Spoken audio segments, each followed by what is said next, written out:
সব বড় বড় প্যান্ডেল হচ্ছে, কে যত বড় প্যান্ডেল করতে পারে।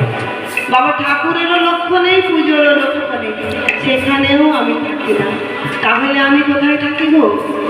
আমি থাকি আমার ভক্তরা এক জায়গায়, যেখানে আমার নাম সংকীর্তন করে। সবার আগে আমি এসে সেই আসনটায় আমি চুপ করে বসে থাকি।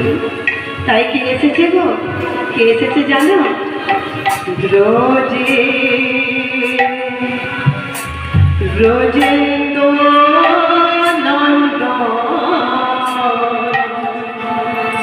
কৃষ্ণ স্বয়ং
কিন্তু আমরা তাকে দেখতে পাই না।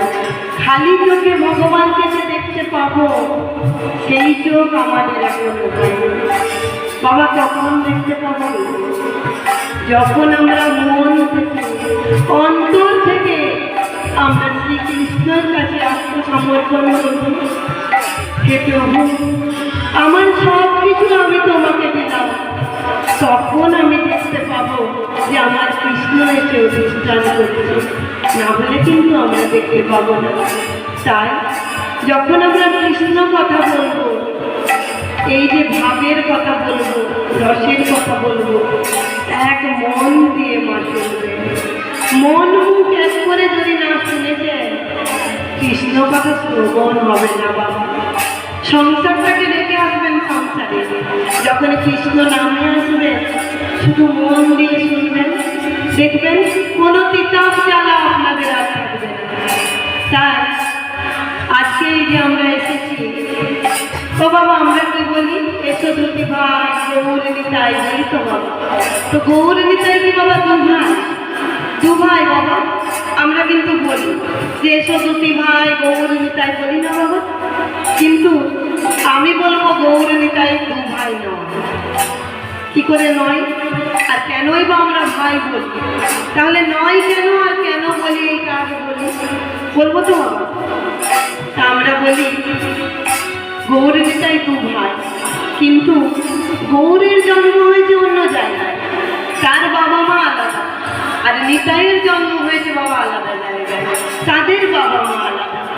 ওমা, যদি এক মায়ের মাতৃগর্ভ থেকে দুটি সন্তান হয় তবে তো বাবা দু ভাই হয়, তাই তো মা? শুনুন মা, আপনাদের কাছে করজোরে আমার নিবেদন, আমি এসেছি কি